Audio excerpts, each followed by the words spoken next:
Welcome back, AP Gov students. Today is Unit 3 Review. This will be a collection of all the key terms and notes from each chapter of Keeping the Republic that corresponds to Unit 3. As always, if you don't have Keeping the Republic, it's fine because the content is still going to be the same. I encourage you to follow along and take notes as well. Rights, legal entitlements, and privileges held by citizens within governments. They are a resource and a power for citizens to protect them from government. I think viewing rights as a resource for citizens is a big part of what rights actually mean. People use their rights to do certain things. One of them, like participate in government, participate in the economy, be free, just being able to do things. Rights are a big power for citizens, and not only do they protect them from the government infringing on them, but it allows citizens to be able to live their lives in a more free way. Writs of habeas corpus, prisoner rights to be brought before a judge. It is important in ensuring the fair treatment of people in the criminal system.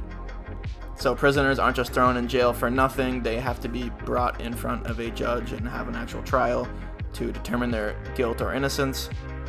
There was a huge problem around the Civil War where Abraham Lincoln partially suspended these rights, or these writs, I should say, around the Civil War so they could arrest war criminals more easily without having to have them all stand trial. And that was viewed as that was kind of a black mark on Abraham Lincoln during his rule. Bills of attainder, laws that single out a specific person or group. They are forbidden in order to ensure that all laws target people equally. So you're not allowed to write laws that are specifically made to target a specific race or a specific gender or a specific group of people. Laws have to apply to everyone equally. Some people can't murder and are allowed to do it while other people can't. That's not how it works. Ex post facto laws that make a crime illegal after it is committed. They are not allowed in order to protect people from unfair prosecution with the legal system.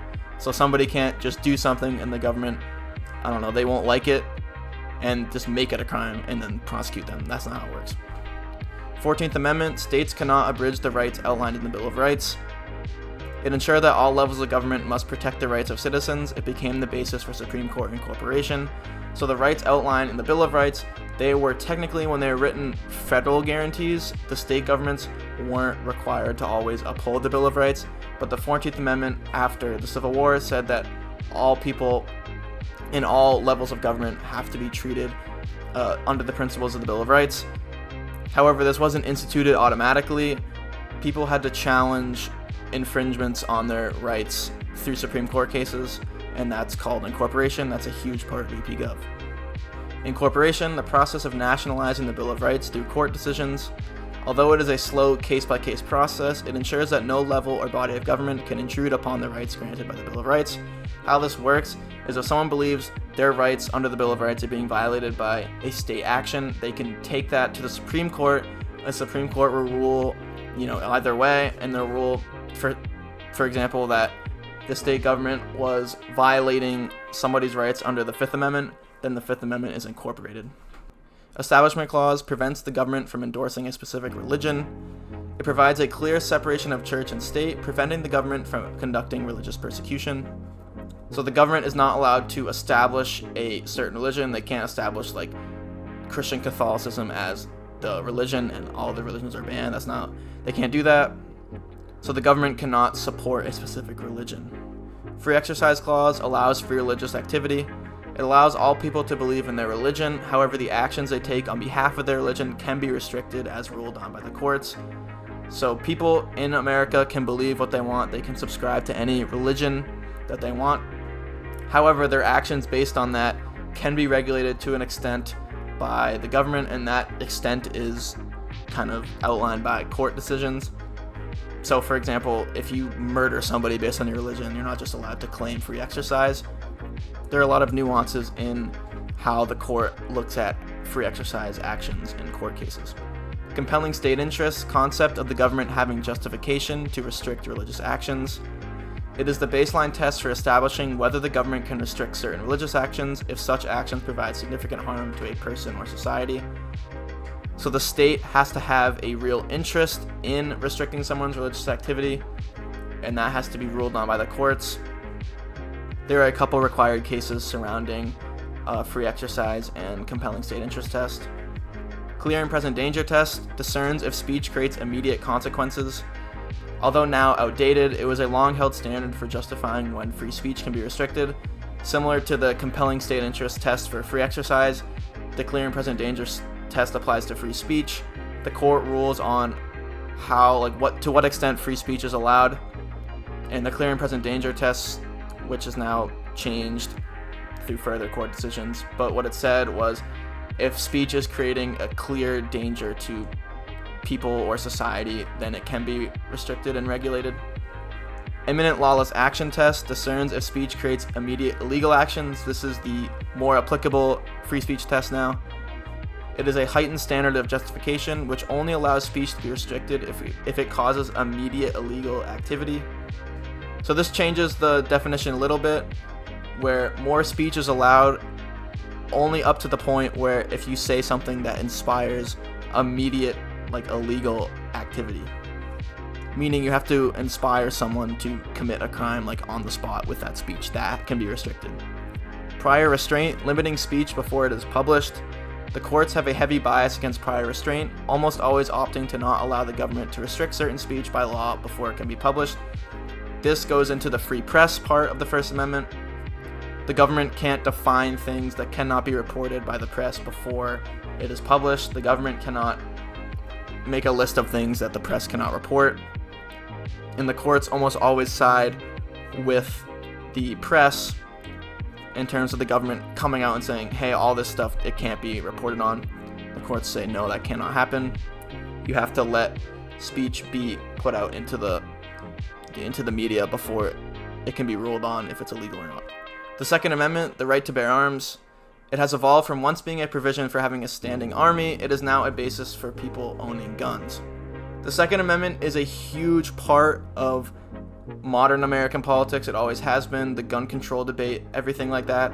I think the Second Amendment is one of the lesser important amendments in AP Gov. I think the First Amendment is obviously the most important. But an important and I think interesting part of the Second Amendment is how it evolved. It was once looked at as a provision for militias to coming out of the Revolutionary War, where militias played such an important role. The government wanted to ensure that the people can arm themselves in case of government tyranny, but it has evolved through cultural understandings and further court cases that is now just a basis for people having guns. And I think how the Second Amendment has evolved and how it is viewed now compared to what it once was and what its original purpose was is a really interesting debate. Due process of law demands all laws be reasonable and fair and carried out / ruled on fairly. It is the surrounding principle of Amendments 4 through 8, ensuring that the legal system treats people fairly. Amendments 4 through 8 are really hard to memorize because they all surround due process, and it's hard to figure out which things belong in which amendment. But just know that there are a ton of amendments in the Bill of Rights that all surround making sure people are treated fairly and that there's justice in the American legal system. Exclusionary rule prevents illegally obtained evidence from being used in court. It prevents the police or other investigative bodies from violating people's rights, but is also controversial because it can allow guilty people to go free via police mistakes. I'm pretty sure, if I'm remembering correctly, it's the Fourth Amendment that prevents unlawful seizure of property. So the police can't just walk in your house and investigate you without a warrant or something. And the exclusionary rule throws out any illegally obtained evidence. However, there are a few problems with this because the police can raid someone's house and gain all these evidence to put away a harmful criminal, but if they made a few mistakes in the legal process, or just one mistake really, all that evidence can be thrown out. Miranda rights, criminals must be informed of their rights. I think everyone kind of knows what these are if they've watched a cop show or something. It allows all people being processed under the legal system to know their rights, and it is also an American cultural symbol for due process. Like I said, if you've ever watched a cop show or a SWAT show or Chicago PD, whatever that's my favorite one. You should know Miranda rights. You have the right to remain silent. All evidence can be used against you, whatever. Things like that. That quote that everyone kind of knows is a cultural symbol for due process and the fair American legal system. And that's a huge part of the legitimacy of the legal system, is that you can have all these words written in official documents like the Constitution and specific laws and things like that, but the people knowing that the system is fair, or that at least it is set up to be fair, is a huge part. And that's why the Miranda rights are so important, because it's cultural just as much as it is technical. Right to privacy, indirect right granted via interpretations of the Bill of Rights, is a controversial and deeply divisive right, as it is not granted specifically, but rather is an implied right interpreted by the courts. So some amendments, like say the 4th Amendment, which is the right to be against unlawful seizure of property, the 5th Amendment, the right to not incriminate yourself, the 3rd Amendment, like not having soldiers walk in your house and live in your house. These amendments all imply what is known as like the zone of privacy, and that's how the right to privacy was implemented by the courts through Griswold v. Connecticut, which is not a required case, but you should probably know it. And then that evolves into Roe v. Wade and abortion. And the right to privacy has gone back and forth since Griswold. And then you have the new case, Dobbs v. Jackson. You can go into all this. I'm not gonna go to the whole thing about the evolution of like abortion and privacy cases. But just know that the right to privacy is a huge sparker, I guess you could say, for a debate, really healthy debate about government. Griswold v. Connecticut, here it is, established the right to privacy. It interpreted that certain amendments contain the principle of privacy and therefore grants a zone of privacy to the people. So the ruling on the various amendments that have a principle of privacy creates that right to privacy. Roe v. Wade extended the right to privacy to abortion. It became one of the most controversial court decisions, nationalizing the right to abortion while also providing precedent to use the right to privacy for further situations. Roe v. Wade was a required case in the AP Gov curriculum for a while, I believe, but now since it was overturned, it's not anymore, but you should still definitely know it. Dobbs v. Jackson, I think it's Women's Health Organization, or World Health, I don't know, but I just refer to it as Dobbs v. Jackson. It's a case that overturned Roe v. Wade. It overturned 50 years of precedent in Roe v. Wade, reinvigorating debate over the right to privacy and the right to abortion. It returned abortion matters to the states. So Roe v. Wade established federally that abortion is a protected right. Now it's returned to the states. So technically states can now legally do like a full abortion ban, although that's not really too popular in our modern culture. Suspect classes, groups of people that receive heightened levels of court scrutiny. These distinctions allow the court to view laws with more strictness when dealing with historically discriminated groups. The most obvious example of a suspect class would be minority races, specifically African Americans. I'm not sure about LGBTQ people or women, if they're fully suspect classes on that same level. I kind of forget. However, the point of having these suspect classes is that so the court can view laws that tend to treat people differently with more strictness when it comes to these specific groups. Because, for example, if you have something like age, the differences in age, most of the time laws dealing with differences in age actually have a valid reasoning for treating people differently based on age. However, when you think about groups like African Americans versus white people, most laws that treat those two groups differently are explicitly racist and do not have like a valid reason for the law to be that way. And that's why suspect classes are created, so the court can examine laws dealing with suspect classes more closely, and that allows them to make sure that there's less discriminatory laws passed. Strict scrutiny, the highest standard of court review. This applies to the most vulnerable classifications of people in order to protect them from discriminatory laws, so the strict scrutiny is applied to court cases dealing with suspect classes. Intermediate standard review, less strict standard. It applies to less dangerous suspect classifications, specifically allowing the court to navigate how differences in a law serve the state interest or not. I'm pretty sure this is where women and LGBTQ people fall in, this intermediate area. I think LGBTQ will be heightened to suspect classes, I'm not totally sure again. However, if you think of a law that might treat women and men differently, it does make sense sometimes that laws treat them differently, and that doesn't necessarily have bad implications to it. It just means that sometimes women need certain things when it comes to the law, or men need certain things when it comes to the law. The most notable places I think where the court allows wiggle room for differences in treatment is things like divorce cases or sexual assault cases, things like that where oftentimes women have less power in the situation. Minimum rationality test, least strict standard of review. It only asks the court to consider a rational basis for a law to treat people differently. For example, back to what I said earlier, when you have something like age, it makes sense in certain laws to treat differences in ages or different people of different ages differently. Think of like the most obvious thing, like the age of consent. It makes sense why the age of consent has to be a certain age, and not everyone has the same like power under the law to give consent. Plessy v. Ferguson upheld segregation in the context of separate but equal. It served as years of precedent to unjustly allow segregation until it was eventually overturned. Plessy v. Ferguson is also what allowed the years of segregation and the Jim Crow laws to stay in place. Brown v. Board of Education outlawed segregation in public schools. It was a major win in the fight against segregation, and the Plessy ruling started the movement of segregation to be outlawed in all spheres of society. Obviously, Brown v. Board was extremely important in ending the segregation in public schools. However, it was even more important in just getting the ball rolling in restricting segregation. Brown v. Board was used as precedent to quickly annihilate all forms of segregation in all areas of life. De jure discrimination, discrimination by law. The state sometimes treats people differently under the law. It can be powerful but also easy to change and overturn. Because this form of different treatment by the state is written in the law, it's pretty easy if there is a problem with it for the court to step in or for the legislators to come in and overturn the law or change the law. De facto discrimination, inherent discrimination that cannot be tied to a specific law. It is harder to eliminate because it is often very much baked into life, society, and the world's institutions. This is where things like systemic racism and structural racism come in. When you have de facto discrimination, it is baked into all of government and all of society, so it's a lot harder than de jure discrimination to overturn because it's not just a written law that can just be changed. It's something that's in society, in the psychology of the people, so it is much harder to get rid of. Affirmative action grants direct opportunities to minorities.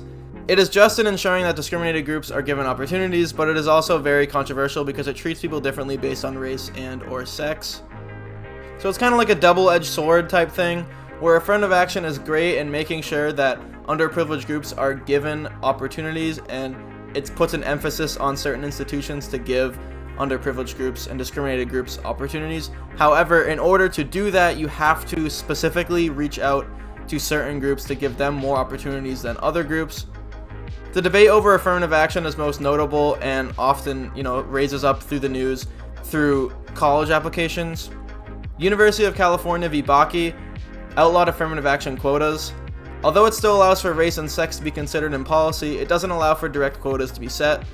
Basically, this ruling allows for colleges and other institutions to take race into account and to pass policies within the organization that promotes racial equality and racial equity. However, it doesn't allow for quotas to be set.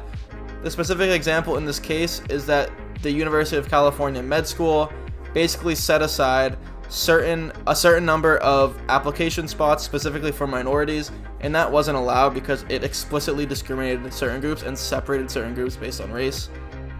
However, the university can still consider it when looking at applications and maybe analyzing how someone's social background might have affected their application. Equal Rights Amendment aimed to ban discrimination based on sex. It was never passed because it would have illegalized protections for women under the law. So although on its face it seems like the ERA not getting passed is a bad thing, however, back when the ERA was up for debate, most people actually agreed on all sides of the political aisle that the ERA shouldn't pass, because if it passed, it would prevent all the gender-based protections for men and women from being a thing, because it would violate the ERA, because it would take away all differences under the law between men and women.